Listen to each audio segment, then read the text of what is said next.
오늘 말씀은 누가복음 18장 23절 25절 말씀이고 19장 8절에서 10절 말씀입니다. 우리 그냥 계속해서 교독하도록 하겠습니다. 그 사람이 큰 부자이므로 이 말씀을 듣고 심히 근심하더라.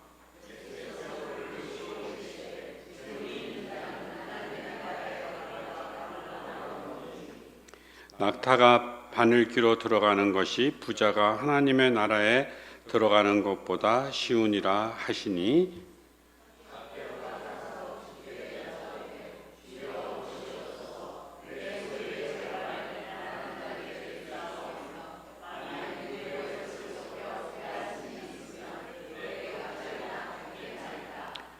예수께서 이르시되 오늘 구원이 이 집에 이르렀느니 이 사람도 아브라함의 자손이미로다. 같이 읽겠습니다. 인자가 온 것은 잃어버린 자를 찾아 구원하려 함이니라. 본문 말씀으로 마든 목사님께서 구원받은 부자, 구원받지 못한 부자라는 제목으로 설계해 주시겠습니다.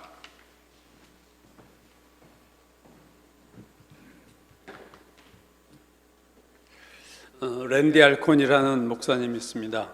미국의 목사님인데 오레곤주에서 한 14년 정도 목회하셨고 신학대학에서 강의도 했고 뉴욕타임즈가 선정한 그걸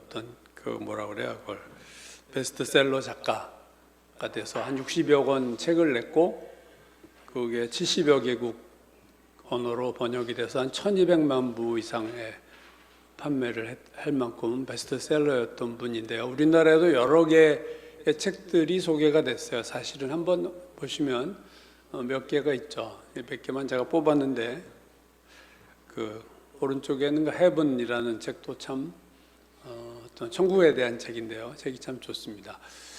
오늘 제가 여러분과 좀 나눌 내용 중에 하나는 그 다음 책인데 한번 보시죠. 돈, 소유, 영원이란 책입니다. 그러니까 이 성경적 재정에 대한 탁월한 책인데 좀 두꺼워요. 책이 두꺼운데 아주 디테일하게 많은 얘기도 했고 큰 총론적인 얘기도 책이 참 좋은 책입니다. 이 책을 우리 아이랑 한 일주일에 한 번씩 스터디를 했었어요. 이 책을. 그래서 한 12여 주에 한 3주 했나? 그래서 이 책 가지고 한 3달에 걸쳐서 우리 아들하고 나누기도 했던 책입니다. 참 책이 좋아요. 도서관이나 서점에 가시면 책을 이렇게 분류가 돼 있잖아요. 경제에 관한 책, 종교에 대한 책, 기독교에 대한 책. 그래서 성경하면 당연히 기독교 서적 코너에 있죠. 그러게 성경하면 늘 종교적인 것, 영적인 것만을 다루는 것으로 생각할 수가 있습니다. 그래서 목사가 어떤 정치 얘기하면은 말도 많고 하지만 사실은 예언자들이 구약에 다 정치 얘기를 한 거고요. 옳은 얘기를 한 거죠. 영역을 가리지 않습니다. 성경은. 역시 경제에 대해서도 성경은 되게 많은 말씀을 했어요. 돈 문제에 대한 얘기를 성경은 상당히 많이 얘기했습니다. 돈에 대해 언급한 성경 구절이 제가 직접 찾아본 건 아니지만 2350절 이 된다고 그래요. 절수로 2350절. 그러니까 이 2350절이라는 숫자는 믿음이나 기도에 대한 내용보다 2배나 더 많은 구절이고 천국과 지옥에 대한 것보다 더 많은 내용이 돈에 대한 얘기였다는 거죠. 이것이 주는 의미가 뭐냐? 하나님은 우리가 생각하는 것보다 돈에 대해서 훨씬 관심을 많이 갖고 계시다는 거예요. 왜 하나님이 돈에 대해 많은 관심을 갖고 계실까? 하나님도 돈이 좋아서 그러시느냐가 아니고 우리가 너무 그걸 좋아하기 때문에 거기에 대해서 하실 말씀이 많으신 거죠. 그래서 오늘 이 어떤 돈 문제에 대해서, 재물의 문제에 대해서 두 부자, 누가복음 18장과 19장에 나오는 두 부자를 가지고 이 부분을 좀 얘기해 보려고 합니다. 이 두 부자가 이제 오늘 성경 봉독하셨지만 18장은 한 부자 청년 얘기고 19장은 삭개오 얘기였어요.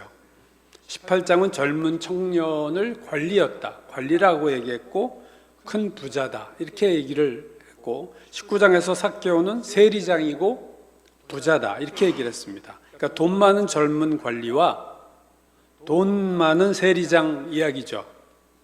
먼저 이 세리장 삭개오부터 보면 당시 세리라는 직업이 일반 백성들의 평가가 매우 부정적이었다는 것이 복음서에 나타납니다. 이거 제가 마가복음 할 때도 이 부분을 얘기했는데요.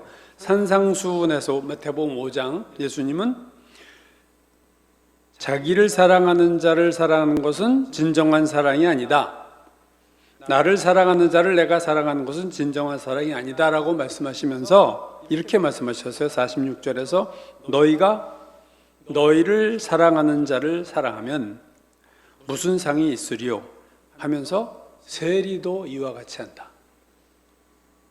그러니까 세리라는 사람을 예수님이 최저 수준에 놓은 거예요. 최저 수준, 세리조차도 하고 누구나 다, 세리가 하면 누구나 다 하는 거죠. 그러니까 세리를 도덕과 인류의 최저 수준으로 본 거죠. 요즘으로 말하면 조폭 수준이에요. 어떻게 보면 조폭도 자기 자식은 사랑한다 이 얘기지 뭐. 마태복음 9장을 보면 세리 마태의 집에서 식사하실 때 바리새인들이 이렇게 비판했죠. 어찌하여 너희 선생은 세리와 죄인들과 함께 식사하냐? 즉 세리와 죄인이 거의 동격이다. 뭐 동의어다. 뭐 이 수준이에요. 거의 죄인들 수준이에요. 세리가. 또 마태복음 18장 17절에서 예수님이 직접 하신 말씀이죠. 만일 그들의 말도 듣지 않거든 교회의 말하고 교회 말도 안 들으면 이방인과 세리처럼 여겨라. 이방인과 세리. 이방인과 세리. 이번 이방인 수준. 또 대제사장과 장로들에게 하신 말씀이죠. 내가 진실로 너에게 이르노니 세리들과 창녀들이 너희보다 먼저 하나님 나라에 들어가리라. 이번에 세리를 창녀와 동급으로 놨어요. 그러니까 예수님이 세리를 어떤 급에다 놨느냐? 죄인들과 세리, 이방인과 세리, 창녀들과 세리. 그 수준이에요. 세리는 죄인, 이방인, 창녀. 그 당시 가장 멸시받았던 사람들과 같은 계층이었다. 성전에서 바리새인과 세리가 기도하는 장면이 누가복음 18장에 나오는데 교만한 바리새인이 이렇게 기도했죠. 하나님이여 나는 이 세리와 같지 아니함을 감사하나이다. 감사기도는 참 좋은 건데 감사를 하게 된 이유는 내가 이 세리처럼 되지 않아서 감사합니다. 이거였죠. 기도에 아주 멸시함이 들어가 있어요. 감사함이 참 좋은 기도지만 그 감사의 계기가 교만이 들어가 있는 감사기도였습니다. 그러니까 왜 복음서에서 이 세리에 대한 평가가 이렇게 혐오스러울까? 그거는 그만큼 그 당시 세리가 타락한 직업이었기 때문일 거예요. 뭐 세금 걷는 사람을 좋아하는 시대는 어느 시대에도 없었어요. 다 싫어하죠. 돈 걷는 사람이니까. 어느 나라나 어느 시대에서 환영받지 못하는 직업입니다. 게다가 이 당시 로마 정부에다가 이 돈을 바쳤던 것이 세리이기 때문에 외국노다, 반역자다 이런 불명예스러운 비난도 받았어요. 로마에다 걷어주는데 정확하게 걷는 게 아니라 또 더 걷어서 자기가 착복까지 했던 그 당시의 그 세리들은 한마디로 인간 취급을 안 했던 계층이 바로 세리였다는 거죠. 근데 오늘 본문에 나오는 이 삭개오는요, 세리 정도가 아니라 세리장이에요. 세리의 우두머리. 가장 돈 많이 뜯는 사람, 세리장. 훨씬 수입이 세리보다도 더 많았을 건 자명하고요. 더군다나 여리고라는 지역에서 이 세리장을 했는데 이 여리고라는 지역은 요단강 하구 쪽에 있어서 길랏의 향유와 모략을 수입하는 아주 무역의 중심지였습니다. 그래서 이 여리고의 세금 수입은 상당했을 것으로 본 거죠. 그 수입이 워낙 많았기 때문에 다른 지역에 비해서 수입이 세금이 더 많았고 많은 만큼 거기에 세리장은 돈이 더 많았을 거예요. 엄청난 부자였을 것으로 여겨집니다. 이 삭개오가. 그래서 뭐 이 삭개오 얘기는 우리가 주일학교 때부터 들었던 얘기니까 다 잘 알고 있죠. 예수님이 여리고를 지나가시는데 세리장인 이 삭개오가 예수님을 만나려고 했는데 사람들이 많아서 키가 작고 안 보이니까 돌감람나무로 올라갔다. 돌무화과 나무에 올라갔다. 그래서 그 위에서 예수님을 이제 바라보는데 나무 아래 지나가던 예수님이 삭개오야 내려와라. 오늘 내가 너희 집에 머물러야겠다 해서 기뻐가지고 내려와서 즐거워하며 예수님을 모시고 집으로 간 거죠. 그래서 사람들이 수군거려요. 예수님이 죄인의 집에 대접받으러 갔다 해가지고 비판받았던 일입니다. 예수님이. 근데 오늘 본문 19장 8절을 보시면 삭개오가 놀라운 선언을 해요. 삭개오가 서서 주께 여짜오되 주여 보시옵소서 내 소유의 절반을 무조건 절반을 가난한 자들에게 주겠사오며 플러스 만일 누구의 것을 속여 빼앗은 일이 있다면 4배를 갚겠습니다. 놀라운 선언이죠. 이런 파격적인 선언을 삭개오가 했는데 예수님은 더 놀라운 선언을 하셨어요. 오늘 구원이 이 집에 이르렀다. 이 사람도 아브라함의 자손이다. 인자가 온 것은 잃어버린 자를 찾아 구원하려 합니다. 이건 더 놀라운 구원을 선언하셨다는 것은 더 놀라운 일입니다. 돈을 포기하는 것보다 더 놀라운 일이죠. 또 다른 부자가 이제 오늘 누가복음 18장에 나오죠. 어떤 관리다. 마태는 청년이다 그냥. 그리고 젊은 관리. 요즘으로 말하면 행시 사법고시 붙어가지고 관리가 된 엘리트였다고 보시면 아마 맞을 것 같아요. 게다가 엄청난 부자예요, 이 사람도. 근데 이 젊은 엘리트 부자가 와서 예수님께 영생에 대한 질문을 합니다. 질문도 폼나는 질문을 했어요. 내가 무엇을 하여야 영생을 얻겠습니까? 그래서 예수님은 십계명을 다 지켜라. 그거는 어려서부터 지켰습니다. 내가 이걸 다 지켰는데 아직도 무엇이 더 부족합니까? 이런 질문을 했죠. 그러자 예수님이 하신 말씀은 이거였어요. 자, 내가 온전하고자 할진대 가서 내 소유를 팔아 가난한 자들에게 주라. 그러면 하늘에서 보화가 내게 있으리라. 그리고 와서 나를 따르라. 이 예수님의 충격적인 말씀에 대한 청년의 반응이 오늘 누가복음 18장 23절에 이렇게 말씀하죠.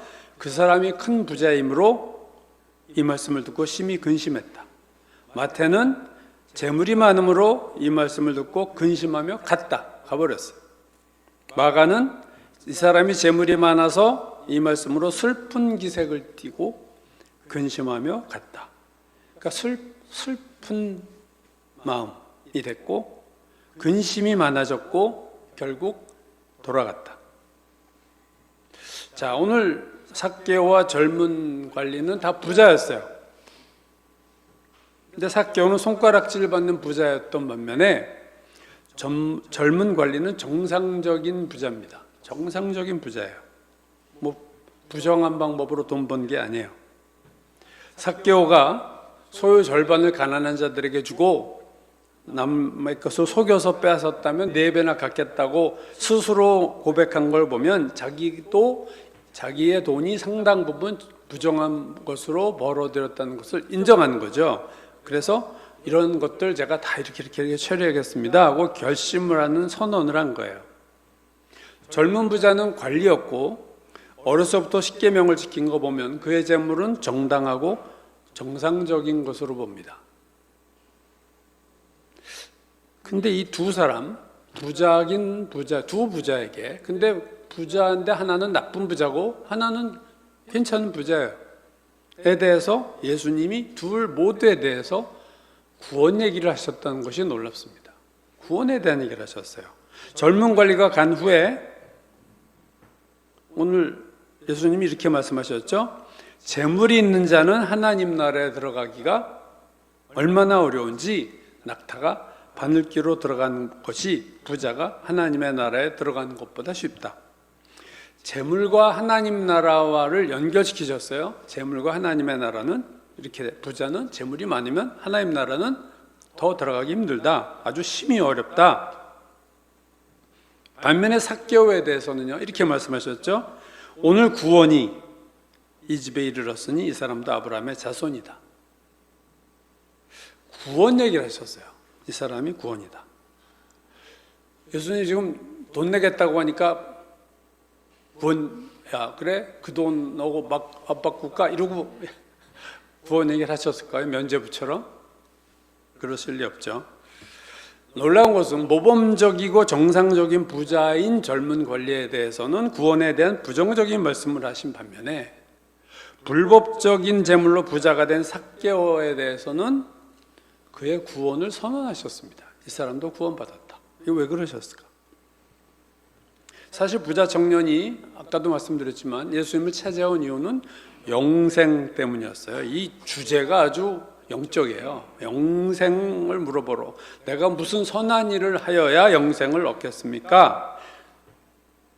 선한 영생을 얻는 방법을 선한 일을 하는 것으로 잘못 안 거죠, 사실은. 그래서 어려서부터 열심히 계명 다 지켰어요. 왜? 선한 일을 해 영생을 얻으니까. 그래서 다 할 수 있는 거 다 했어요. 간음하지 않고, 살인하지 않고, 도적질하지 않고, 거짓 증언하지 않고 다 잘했습니다. 근데 어디에서 막혔어요? 네가 가진 거 다 팔아 가난한 자들에게 주라. 이 말씀에 그냥 막혀버렸어요. 그건 자기가 도저히 못하니까 슬픈 표정으로 큰 근심 속에서 집으로 돌아갔다. 영생을 얻는 방법을 물으러 왔지만 결국 영생은 얻지 못하고 돌아갔다.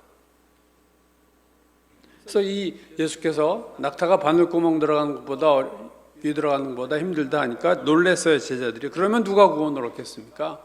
그렇게 구원이 어려우면 누가 하겠습니까? 자, 둘 다 부자인데, 부자가 구원받는 게 이렇게 어려운데, 근데 삭개오는 구원을 받았단 말이죠. 구원이 오늘 이 집에 이르렀다. 이 사람도 아브라함의 자손이다. 젊은 권리에 대해서는 낙타가 바늘구멍 들어가는 것보다 어렵고 부자가 천국 가기 참 어렵다. 왜 이러한 차이가 생겼을까에 대해서 몇 가지 이 두 사람의 차이점이 있습니다. 첫 번째 차이점은 삭개오는 예수님에게만 관심이 있었어요. 네. 오늘 본문 19장 3절 4절 보면요, 삭개오가 예수님을 보고자 하는 열정과 사모함이 나타납니다. 그가 예수께서 어떠한 사람인가 하여 보고자 하되 키가 작고 사람이 많아 할 수 없자 앞으로 달려가서 보기 위해서 돌무화과 나무에 올라갔다.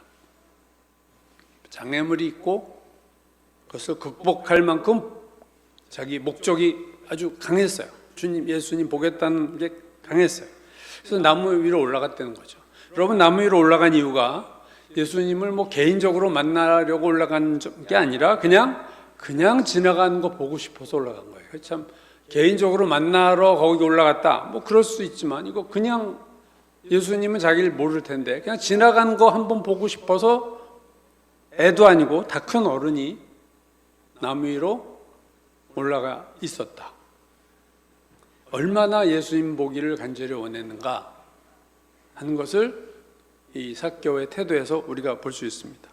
그러자 갑자기 지나가던 예수님이 갑자기 발걸음을 멈추고 나무 위를 쳐다보고 삭개오야 내려와라. 내가 오늘 내 집에 거하겠다. 여러분, 예수님이 이게 뭐 어른이 나무 위에 있으니까 신기해서 내려오라고 그랬겠어요? 겉옷을 만졌던 혈루병을 앓던 여인 아시죠? 12회 동안.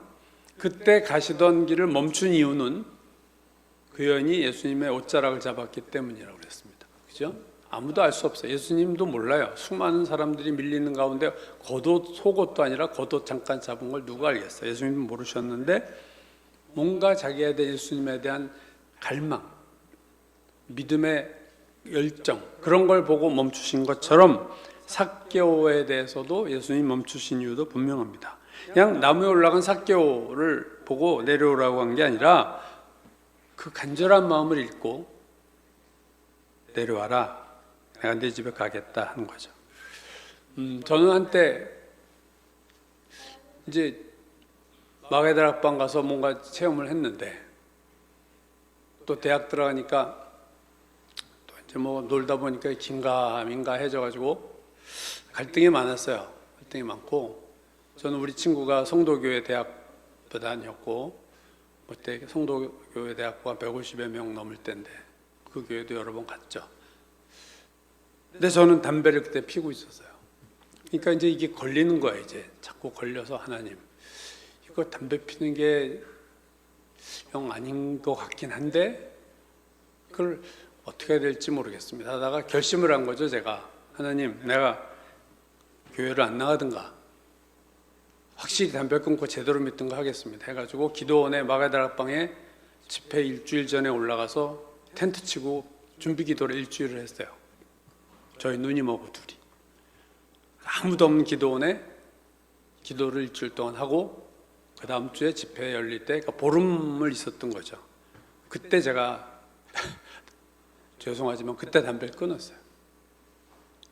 이건 아니다. 이젠 정말 이런 거 안 해. 내가 해가지고 그때 끊었죠. 이런 결단. 그래서 예수님을 만나려면 저는 그때 받은 말씀이 그거예요. 너희가 나를 간절히 찾으면 나를 만날 것이다.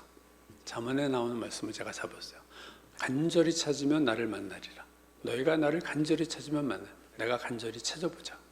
그래도 안 만나지면 아니 나 그러면 교회 안 나갈래. 그때 그런 생각을 했을 때였습니다. 이 삭개오의 간절한 예수님을 만나고자 하는 보고자 하는 간절한 열망. 그러니까 우리가 예수님을 제대로도 만나고 싶으면 일단 우리 안에 갈망이 있어야 돼요, 여러분. 삭개오와 같은 갈망이 있어야 됩니다. 내가 정말로 예수님 만나게 왔는데 예수님이 나를 안 만나준다? 저는 그렇다고 생각하지 않거든요. 내가 정말로 간절히 원하면 하나님은 어떠한 방법을 통해서도 우리를 만나주신다는 게 저의 믿음입니다. 그래서 여러분도 저는 그럴 수 있다고 생각하고 그런 분들도 많으리라고 생각합니다. 나를 간절히 찾는 자가 나를 만날 것이다. 저는 잠언 말씀을 붙잡고 기도원에 올라간 거예요. 그래 하나님 말씀대로 그대로 하신 분이니까 이 말씀 잡고 제가 올라갈게요. 나를 간절히 찾는 자가 나를 만난다고 하셨으니까 내가 주님 간절히 찾습니다. 목이 다 쉬었어요. 기도를 하도 난리치고 해가지고 목이 다 쉬어가지고 마지막 금요일 동안 목소리가 안 나올 정도로 쉬었는데 그러다 하나님은 그때 만난 거죠. 반면 부자 청년은 어떠했는가? 예수님을 찾아온 이유가 예수님을 만나는 게 아니었어요. 예수님께 질문하러 온 거예요. 질문. 영생에 대해서 질문하러 온 거죠. 예수님께 질문하기 위해서 왔다. 예수님 자체가 아니라 뭔가 내 질문에 잘 대답할 뿐인 것 같아서 온 거죠. 제가 학교에 있다 보면 학생들이 가끔 이렇게 노크를 하고 들어와요. 여러 가지 학생들이 오는데 주로 보면 대부분은 수업 시간에 얘기한 게 무슨 소리인지 잘 모르겠습니다. 더 알고자 하는 아주 모범생 같은 애들이 들어오기도 하죠. 또 장례진로 의논하려고도 많이 들어와요. 장례진로 앞으로 졸업하고 뭘 하고 제가 이거 지금 준비하고 있는데 이게 어떨까요? 뭐 이런 받으러 옵니다. 근데 또 이상한 애도 있어요. 동꾸로 들어온 애도 있었어요. 그때 80년대에 3,000원 꿔달라고 그래가지고 3,000원 꿔줬는데 안 갖고 졸업했어. 그 친구가 안 갖고 그냥 졸업했어. 나도 잊어버렸고 걔도 잊어버렸고 다 잊어버렸어. 나중에 생각나. 걔 진짜 돈 꿔갔네 옛날에. 졸업해버렸네 벌써. 나중에 알았어요 제가. 근데 어떤 학생은 이런 학생이 있어요. 너 왜 왔냐? 그러면 그냥 교수님하고 얘기하고 싶어서요. 드문데 그런 학생들이 있습니다. 그런 학생들은 제가 못 잊어요. 그냥 나하고 얘기하고 싶었다는 거예요. 여러분 어떤 학생이 제일 반가울 것 같아요? 마지막 그 학생이에요. 제가 팝송 중에 I just call to say I love you 이런 노래가 있어요. 스티비 원더가 부른 김건모도 불렀지 이 노래 가지고요. 근데 거기 보면 전 언젠가 제가 신우에 가서 설교할 때 이 가사를 쭉 읊은 적이 있는데 왜냐하면 나는 그저 전화해서 사랑한다는 말 하려고 전화했어. 다른 뭐 목적이 없어. 그냥 너 사랑한다는 말 하려고 전화. 그게 진짜 좋아하는 거거든요. 다른 이유가 없어. 순수하게. 우리 주님을 그렇게 만나고 싶어 하는 자 하나님이 기뻐하십니다. 링컨 대통령을 만난 아주 제가 몇 번 얘기했던 얘기인데, 어떤 할머니가 음식을 만들어 가져온 거죠. 막 비서들이 말리고 안 됩니다. 여기는 나 이거 대통령 드리고 싶다. 그러니까 링컨이 비켜라. 이 내 집무실에 온 사람 중에서 어떤 목적을 가지고 오지 않은 유일한 사람이 저 할머니다. 다들 뭐 결제 받으러 오고 다 뭐 부탁하러 오고 대통령한테 하는데 저 사람은 나를 위해서 이걸 주러 왔어. 말리지 마라. 나 이런 분을 좋아한다. 저도 학생들 만나보니까 그 심정이 이해가 되고요. 예수님도 좀 그러시라고 생각합니다. 예수님한테 기도 제목이 있어서 하나님 이거 주세요. 이거 해결해 주세요. 병 낫게 해주세요. 우리 아이가 해주세요. 그게 아니라 그냥 주님이 좋아서 기도의 자리에 나갔다. 저는 그 기도에 뭐 특별한 기도를 안 해도 우리가 그냥 주님하고 이렇게 앉아있는 게 너무 좋네요. 저는 이렇게 전능하신 하나님 앞에 다 뭐 달라고 하는 기도들이 대부분인데 얘는 그런 기도가 아니네. 그냥 나를 보고 싶고 내가 좋고 나를 만나고 싶어해. 저는 그걸 가장 좋아하시지 않을까. 오늘 이 삭개오는요 다른 거 하나 없었어요. 그냥 지나가는 거 보고 싶어서. 어른이 위에 돌무화과 나무 위로 올라간 거예요. 체면이고 뭐고 난 그게 더 중요해. 예수님 한번 보고 싶어.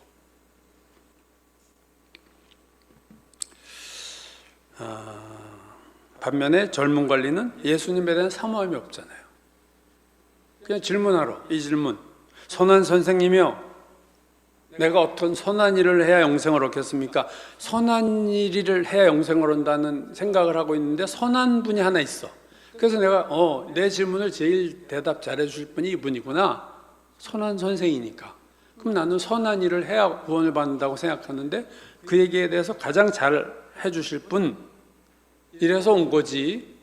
예수님에 대해서는 별 사실은 관심이 없습니다.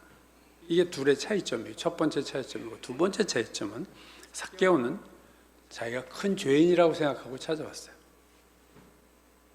그래서 사람들도 죄인의 집에 들어가셨다. 예수님이 수군거렸잖아요. 벌써 집에 들어가는 거 보고. 자타가 공인하는 죄인이에요, 삭개오는. 반면 젊은 관리는 자기가 전혀 죄인이라고 생각하지 않습니다. 오히려 자기가 모범적이 살고 있고 도덕적으로 올바른 큰 자부심이 있는 거예요. 십계명을 지켰느냐 질문에 대해서 제가 그 정도는요 어려서부터 지킨 겁니다. 이건 뭐 그냥 기초입니다. 뭐 그 얘기죠. 그리고 오히려 이렇게 묻죠. 이 모든 것을 내가 다 지켰사온데 아직도 무엇이 더 부족합니까? 있으면 한번 얘기해 보세요. 아주 자신만만해요. 자기가 죄인이라는 생각을 전혀 하고 있지 않습니다. 자, 결국 두 가지입니다. 하나는 둘 다 공통점, 부자다. 하나는 부정한 부자고 하나는 정상적인 부자라고 볼 때 같아요. 근데 둘의 차이점은 예수님에 대한 태도가, 하나는 예수님을 간절히 만나기를 원했고 하나는 예수님에 대해서는 관심이 별로 없어요. 그래서 영생, 자기의. 또 하나는 한 사람은 자기가 큰 죄인이라고 생각하고 또 다른 사람은 자기를 되게 의인이라고 생각하고 있어요. 여러분, 구원이 뭡니까? 구원을 받았느냐 못 받았느냐 상대방에게 대해서, 예를 들면 연세 많으신 분한테 구원을 확인해야 한다고 할 때 두 가지에 대한 질문입니다. 첫 번째, 자기 자신에 대해서 어떻게 생각하느냐. 또 하나는 예수님에 대해서 어떻게 생각하냐. 이게 여러분 구원의 여부예요. 자기에 대해서 나는 의인입니다. 이런 사람은 구원받기 어렵고요. 나는 죄인입니다. 해야 돼요. 자기 자신에 대해서. 또 하나는 예수님에 대해서 그분이 나를 구원하실 수 있습니다. 이 고백이 나와야 돼요. 예수님 내 죄의 해결책이고 내 인생의 구원자다. 삭개오는 이 두 가지가 확실했던 거죠. 나 죄인이고 예수님 만나고 싶어. 예수님이 나를 구원해 줄 것 같아. 살릴 것 같아. 부자 청년은 나 의인이야. 나 정말 잘 살았어. 그리고 예수님 별 관심 없어. 그냥 내가 열심히 살아서 영생 얻고 싶어. 구원 못 받죠. 자기 자신에 대한 태도가 달랐고 이 두 부자는 예수님에 대한 태도가 달랐어요. 이게 구원의 문제입니다. 그러나 이 두 가지 차이점에 매우 중요한 또 하나의 차이점이 있는데 그것은 바로 재물에 대한 태도였습니다. 예수께서 삭개오야 속히 내려오라. 내가 오늘 내 집에 유하여야 하겠다. 이 유하여야 하겠다 하는 헬라어 단어의 그 데이라는 단어는 영어에서 must입니다. 우리말로는 반드시 뭐뭐 해야 한다. 그래서 모든 영어 성경은 이 단어를 must로 번역했어요. I must stay at your house. 네 집에 나는 반드시 머물러야겠어. 스테이 해야겠어. 예수님이 하신 말씀이에요. 왜 반드시 해야 될까요? 구원의 문제입니다. 이제 구원의 문제가 여기에 걸렸죠. 더 좋은 음식 잡수시려고 내가 부자 삭개오의 집에 가겠다. 뭐 그런 이유는 아니시겠죠. 그죠? 그 다음 내 집에 머물러야겠다 하고 이제 가셨을 때 삭개오가 아까 말한 그 선언을 한 거예요. 내 소유의 절반을 가난한 자에게 주고 나머지에서도 네 배를 갖겠다. 여러분 지금까지 살면서 삭개오는 돈이 목적이었어요. 삭개오의 목적은 돈이었습니다. 남이 욕하건 말건 신경 안 쓰고 난 돈 벌 거야. 뭐 부정하든 올바르든 긁어 모은 거죠. 근데 예수님을 만난 후 이게 달라진 거예요. 이 태도가 달라진 거예요. 50% 주고 가난한 자 나머지 4배 갚으면요. 요즘으로 말하면 얼마 정도의 재산일지 우리가 가늠이 안 되지만 하여튼 최소 100억은 되겠지. 요즘. 그건 최소고 하여튼 몇백억인데 하여튼 100억에서 50억 떼어줘. 가난한 자들에게. 이제 50억 남았는데 부정한 방법으로 4배죠. 그럼 무슨 돈이 남을까요? 삭개오 재산에 남은 게 있을까요? 별로? 거의 뭐 그냥 평범한 수준으로 내려오는 돈밖에 없게 됐을 거라고 봅니다. 여러분 주목할 것은 삭개오가 구원을 받았다고 선언한 시점이 삭개오가 돈에 대한 선언을 한 직후라는 걸 여러분 생각하셔야 돼요. 이 구원을 언제 선언하셨어요? 나 돈 다 내놓겠습니다 했을 때 구원이 오늘 이 집에 이르렀다. 돈에 대한 선언 직후에 구원에 대한 선언이 나왔다는 것을 주목해 볼 필요가 있습니다. 반면 젊은 부자는요, 네가 온전하고자 할진데 있는 돈 가난한 자들에게 줘. 그리고 나를 따라와 했더니 이 청년이 슬픈 얼굴을 하고 근심하면서 돌아가 버렸어요. 이 반응 직후에 예수님이 부자가 천국에 들어가는 게 어렵다. 역시 직후에 하신 말씀이에요. 참 흥미로운 거죠. 돈에 대한 선언에 바로 직후에 구원 얘기를 하셨고 돈 문제를 극복하지 못하고 돌아갔을 때 구원 얘기를 하셨어요. 그럼 구원이 돈으로 되냐? 그건 아닙니다. 여러분 사실 이 두 부자 중에서 누가 구원을 받아야 더 마땅하다고 여겨지세요? 젊은 청년입니다.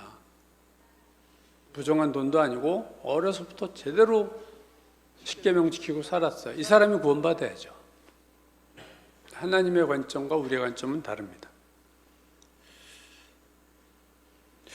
구원의 여부를 결정하는 것이 돈은 아닌데 왜 예수님은 돈 문제에 대한 직후에 구원 얘기를 하셨을까?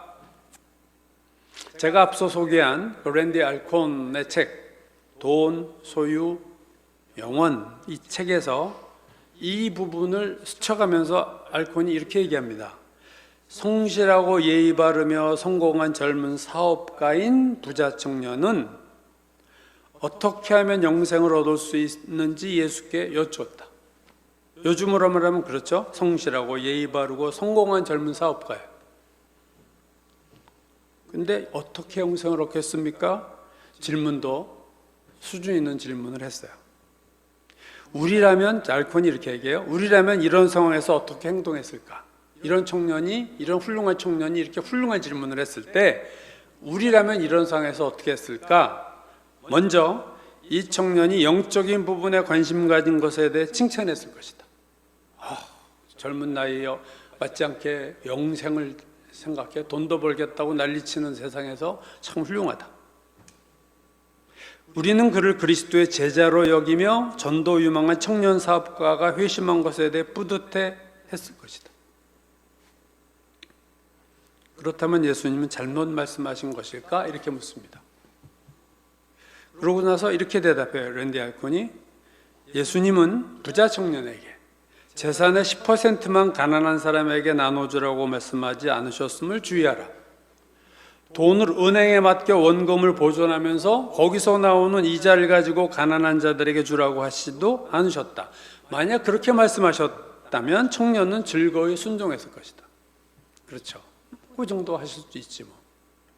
그러나 예수님은 모든 것을 포기하고 따르라고 하시면서 그를 막다른 골목으로 몰고 가셨다. 왜 그러셨을까? 그 다음 대답이 이제 제일 중요한 포인트죠. 란디 엘코는 그 이유를 이렇게 말했어요. 예수님은 제자들을 부르실 때에 소유를 다 팔아 나눠주라고 요구한 적이 없으시다. 그렇죠? 스스로 다 버리고 쫓았지. 베드로도 다 자기가 버리라고 한 사람 아무도 없는데 자기가 다 버리고 쫓아간 거지. 너 버리고 날 쫓아와? 이렇게 요구하신 제자가 한 명도 없으셨어요. 그런데 부자 청년에게는 다 버리고 나를 쫓아와라고 말하셨다는 거죠. 왜 그랬을까? 답은 이거였습니다. 부자 청년에게는 예수님 보실 때 부자 청년에게는 돈이 곧 하나님, 신임을 아셨기 때문이다. 부자 청년에게는 돈이 신이에요. 얼뜻 보면 삭개오가 돈이 신일 것 같은데 그것도 맞죠. 예수님 만나기 전까지는 삭개오도 돈이 신이었어요.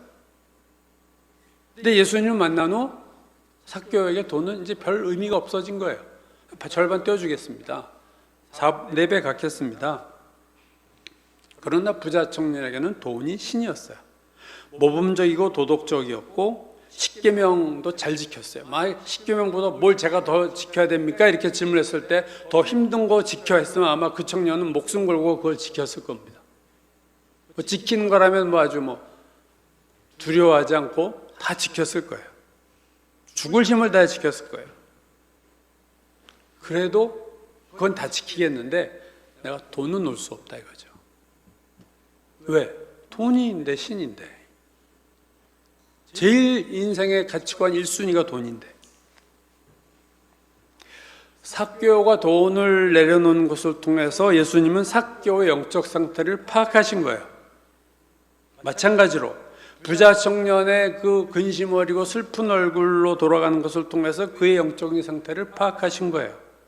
즉 우리의 영적 상태와 돈에 대한 태도와 행동 사이에는 아주 밀접하고 강력한 상관관계가 있습니다. 코릴레이션이라고 그러죠. 상관관계가 있어요. 둘이 아주 밀접해요. 영적인 상태와 돈에 대한 태도는 아주 같이 돌아가는 거죠. 영적 상태가 별개고 돈에 대한 태도가 별개가 아니라 같이 간다. 예수님이 뭐라고 하셨어요? 돈과 재물과 하나님을 겸하여 섬길 수 없다. 이 둘이 지금 이거 아니면 저거지 동시에 되는 일은 없다 그거예요. 1900년대에 그 미국 상원의 담당 목사였던 리차드 헬버슨이라는 분이 있습니다. 1900년도 후반부에 돌아가신 걸로 알고 있는데 이분이 돈에 대한 얘기를 이렇게 말했어요. 예수님은 미국은 상원의 담당 목사가 있나 봐요. 그분이 이렇게 말했어요. 예수님은 그 어떤 주제보다 돈에 대해 가장 많이 말씀하셨다. 왜냐하면 돈이 인간의 진짜 본성을 가장 잘 드러내기 때문이다. real nature 이런 표현 썼어요. 돈은 그 사람의 real nature, 진짜의 그 본성을 가장 잘 드러내는 게 돈이다. 돈은 사람의 참 인격, true character라는 걸 썼어요. true character. 캐릭터 하면 되게 성품이라고 번역 많이 하는데 참 성품을 적나라하게 드러내는 인덱스, 지표다. 돈이 그 사람의 진짜의 캐릭터를 적나라하게 드러내는 exact index라는 표현을 썼어요. 정확한 지표다. 성경 전체를 통해, 자, 리처드 헬버스 목사의 말이에요. 성경 전체를 통해 우리는 성품의 성숙도와 돈을 다루는 것 사이에 밀접한 연관이 있음을 발견할 수 있다. Handle his money, 그의 돈을 다루는 것과 그 사람의 캐릭터의 development, 발전, 그의 성품이 성숙하고 성장한 것 사이에 아주 밀접한 연관이 있음을 발견할 수 있다. 여러분, 여기서 이 헬버스 목사가 쓴 real nature, true character를 성경이 말하는 표현으로 하면 이게 중심이에요. 중심, 그 사람의 중심입니다. 하나님은 중심을 보신다 할 때 그 중심이에요. 그 사람의 캐릭터, 그 사람의 nature, 그의 성품, 본성. 그래서 하나님 중심을 보는 분인데 돈이 그 중심이 어떤지를 가장 잘 보여주는 인덱스이기 때문에 하나님이 보시는 그 사람의 중심이 돈에 나타난다는 거죠. 그래서 우리도 그걸 보면 중심은 못 보지만 그가 돈에 대한 걸 보면 그 사람의 중심을 간접적으로 볼 수 있다. 같은 말이에요. 그러니까 돈에는 영성이 나타난다. 우리가 영성하면 산속에 들어가서 기도 많이 하고 나오면 영성이 깊은 걸로 알고 있지만 그 사람이 그렇게 기도원에서 그렇게 영성 깊은 교제라고 와서 그냥 나와서 돈에 환장을 하면 그 사람이 영성이 없는 거예요.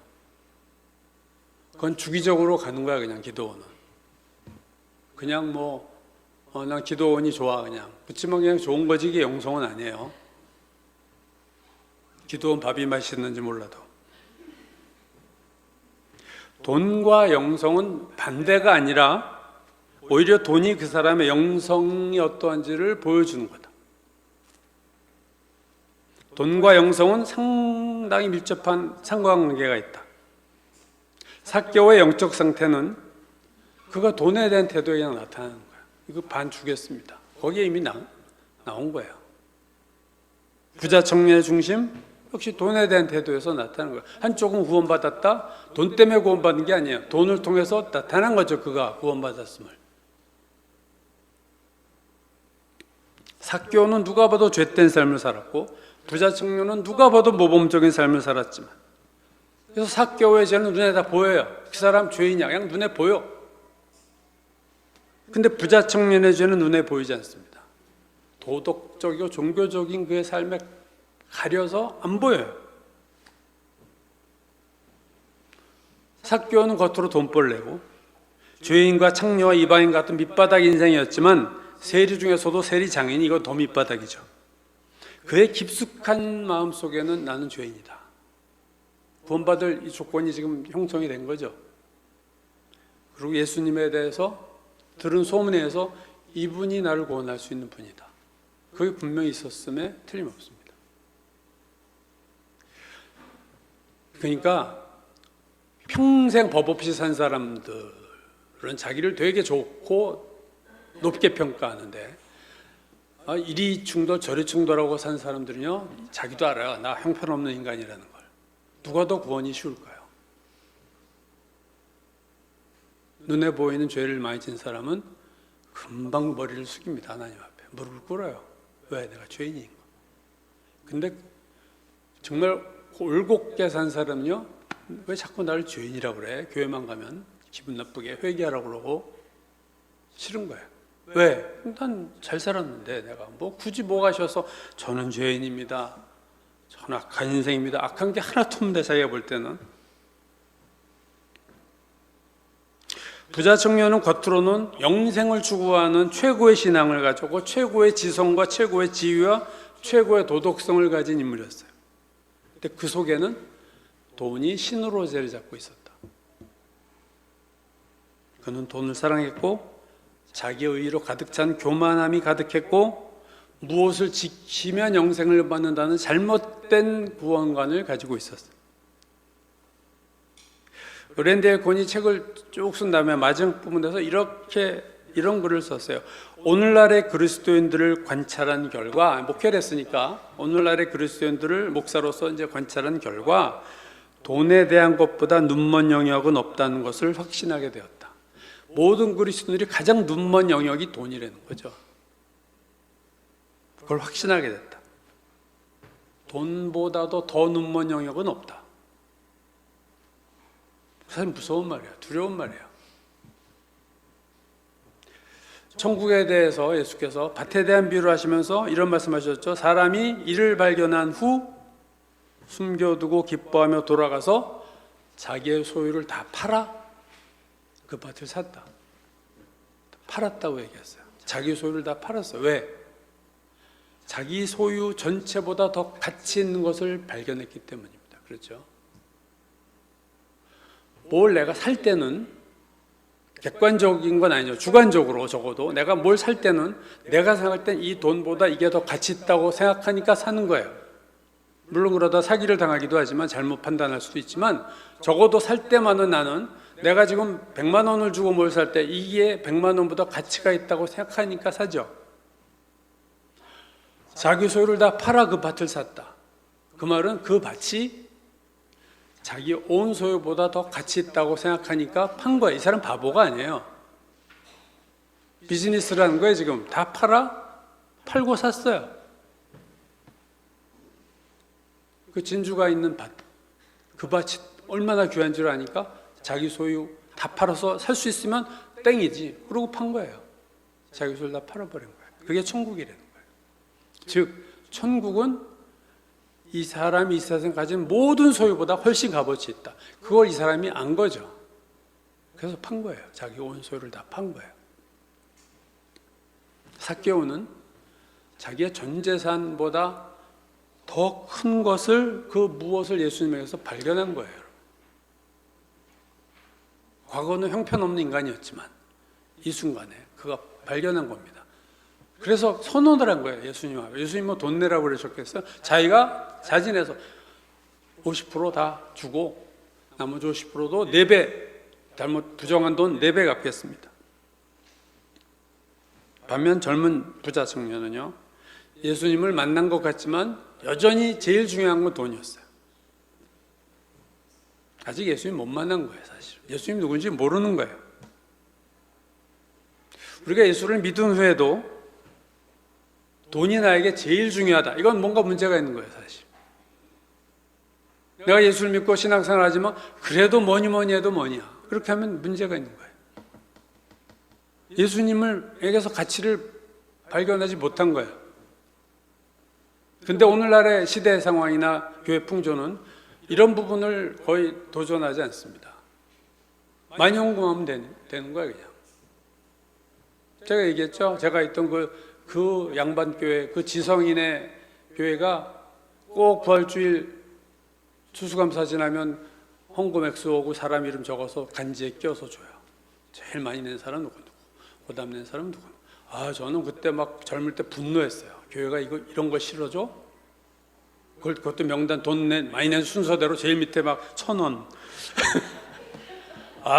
이거 정말 제가 중학교 때 그때는 정말 참 학교도 그랬는데 모의고사를 보면요 선생님이 딱 들어와요. 야 가방 들고 다 나가. 복도에 촥 서있으면 부르는 대로 들어와. 1등 여기 앉아, 2등 요아, 3등 4등 5등 6등 7 그리고 날로 있어. 7등 8등 9등 10등 쫙 해서 그 다음에 그래서 제일 꼴찌는 문간에 앉아요. 그러니까 딱 들어가면 누가 꼴찌인지 알아. 제일 뒤에서 이렇게 껄렁껄렁 껌 씹고 있는 애는 다 꼴찌야. 1등은 요 앞에 아주 그냥 쫀하고 조신하게 앉아. 그거 정말 비민주적이고 그건 전 말도 안 되는, 그 시대는 그냥 말도 안 되는 게 너무 잘 돼가지고. 그렇죠? 그거 비민주적인 거 아니에요? 부자 청년은 아직 예수님이 뭔지 몰라요. 누구인지 몰라요. 그냥 영생에 대한 질문을 잘 받아줄 것 같은 선한 선생. 근데 돈 얘기하니까 이건 내가 감당이 안 돼. 그래서 집에 간 거예요. 부자 청년이 내가 이 모든 것을 지켰는데 아직도 무엇이 부족합니까? 즉 이 사람은 자기가 구원받으려면 뭔가를 더 해야 된다고 생각하고 있어요. 지금 내가 뭘 더 해야 구원을 받습니까? 여러분, 천국은 빼는 거예요. 여러분, 빼서 가는 거예요. 더 해서 가는 데가 아니에요. 내가 뭘 더 더 뭘 해서 구원받는 게 아니라 내 죄를 빼야 되고 내 육신의 것을 빼야 되는 것이 구원인데, 지금 이게 뭘 더 해야 이것을 내가 다 지켰는데 아직도 무엇이 부족합니까? 그랬더니 예수님이 너 소유를 다 빼버려. 그리고 나서 그 다음 말 중요하죠. 그리하면 하늘에서 보화가 내게 있으리라. 근데 이 말은 귀에 안 들어오죠. 지금 내 손에 있는 돈이 중요하지 뭐 하늘의 보화, 아유 무슨 소리 하고 계시는 거야. 지금 구름 잡는 얘기를 예수님이 하는 거예요. 하늘의 보화가 있으리라. 청년의 이 땅의 보화만이 의미 있는 겁니다. 그게 신이었어요. 아주 세상적이고 아주 육신적인 사람이에요. 다만 겉으로 도덕적이고 종교적인 삶으로 가리고 있었을 뿐이고 자기도 몰랐어요. 오늘 설교 제목이 구원받은 부자, 구원받지 못한 부자입니다. 삭개오가 구원받아 부자고 구원받지 못한 부자는 부자 청년입니다. 근데 사실은 이 청년이 구원받지 못했다는 것은 오늘 본문의 시점에서만 그런 거죠. 사실 우리는 이 청년이 이후에 어떻게 살았는지 모르잖아요. 그 계속 이 상태로 살았을지 아니면 어느 순간 변해서 초대교회 지도자가 됐을지도 모르는 거예요. 그러나 지금 시점으로 보면 그렇다 이거죠. 구원 못 받은 거예요. 아직.